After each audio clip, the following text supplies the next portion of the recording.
पर अभी तक की स्थिति है, रिजल्ट आउट भी हो रहे हैं, मतदान भी हो रहा है और साथ ही साथ चूंकि मतगणना भी लगातार हो रही है, इसलिए रिजल्ट धीरे धीरे सामने भी उसी रूप में आ रहे हैं जहां पर मतदान हो रहा है समानांतर रूप से। हमारे साथ अजमेर से मनवीर सिंह इस वक्त हैं, त्रिभुवन रंगा भी बीकानेर से लगातार हमारे साथ जुड़े रहेंगे। इसके अलावा अविनाश जगनावत हमारे साथ दिखाई पड़ रहे हैं तस्वीरों में। मनवीर, आपके पास आते हैं, निगम को लेकर अक्सर सुबह से हम लोग चर्चा कर रहे हैं, जो स्थिति परिस्थिति बन रही है, अभी कुछ बातें स्पष्ट हुई या कुछ और ऐसी ताजा अपडेट?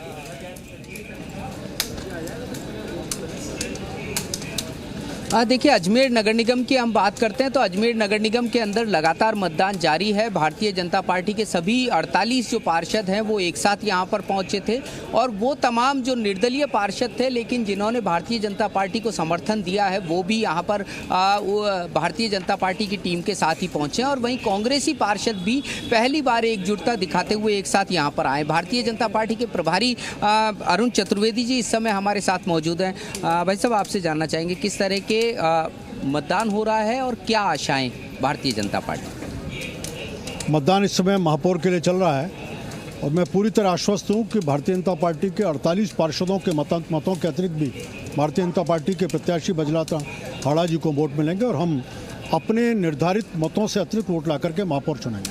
अजमेर की अगर हम बात करते हैं, 5 स्थानीय निकायों में चुनाव थे जिसमें से एक का परिणाम घोषित हो चुका है और वो भारतीय जनता पार्टी के पक्ष में गया है। मैं बधाई दूंगा किशनगढ़ के कार्यकर्ताओं को भी, वहाँ के हमारे नगर परिषद के चेयरमैन दिनेश ठाकुर जी बने, वहाँ भी सबकी एकजुटता मिलजुल करके परिणाम आए। यहाँ भी अजमेर का 15 मिनट में परिणाम निकलेगा, महापौर जब बनेगा और राजस्थान में अधिकांश स्थानों पर भारतीय जनता पार्टी के चेयरमैन, मेयर, सभापति बन के आए। इसके साथ साथ कल क्योंकि उप सभापति और उप महापौर के चुनाव होने हैं, उसको लेकर के बड़ी कशमकश जारी है।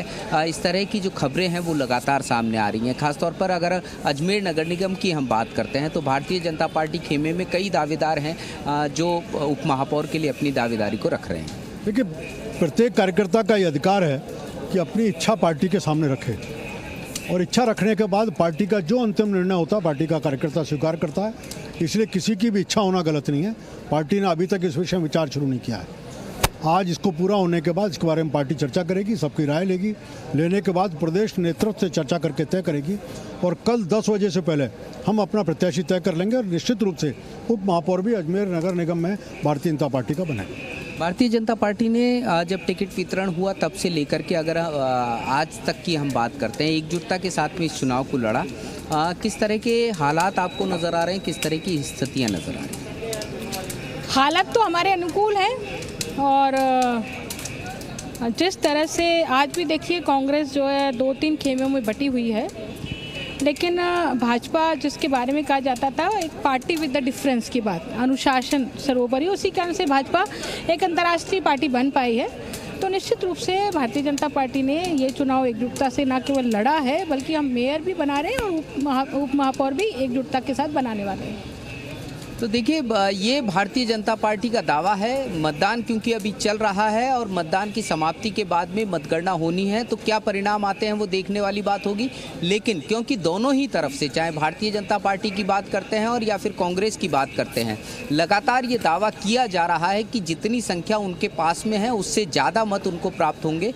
हालात किस तरफ जाएंगे ये देखने वाली बात, केवल परिणामों का इंतज़ार है और उसके बाद स्पष्ट हो पाएगा कि क्या कांग्रेस के खेमे में सेंध लगी या फिर कांग्रेस जिस तरीके से दावा कर रही थी कि भारतीय जनता पार्टी के खेमे में वो सेंध लगाने में कामयाब होगी। इन सब से इतर एक विषय जो सबसे बड़ी चर्चा का बना हुआ है वो उप महापौर का चुनाव है। उप महापौर को लेकर के भारतीय जनता पार्टी के खेमे से कई तरह के आवाज़ें जो हैं वो लगातार सामने आ रही हैं। भारतीय जनता पार्टी में कई पार्षद ऐसे हैं जो उप महापौर का चुनाव लड़ना चाहते हैं, जिनमें सीधे तौर पर अगर हम बात करते हैं तो अजय वर्मा एक नाम है, उसके साथ साथ नीरज जैन और साथ ही साथ रमेश सोनी और ज्ञान सारस्वत, ये ऐसे नाम हैं। बिल्कुल मनवीर, यानी कि जो बात आप कह रहे हैं उसके हिसाब से जरूर कहा जा सकता है कि महापौर तो ठीक है, लेकिन जो उप महापौर की लड़ाई है उसमें पार्टियों के बीच में कहीं ना कहीं एक थोड़ा सा कशमकश वाली स्थिति जरूर दिखाई पड़ेगी, क्योंकि बहुत सारे उसमें दावेदार हैं। तो देखना होगा कि उसमें से किसको चुन के फिर वो उप महापौर के लिए तैयार करते हैं। इसी तरीके से चाहे पालिका अध्यक्ष और उपाध्यक्ष की बात की जाए या सभापति उपसभापति की बात की जाए, तो इसी रूप में कहीं ना कहीं ये तस्वीरें नजर आएंगी। हमारे साथ बूंदी में संदीप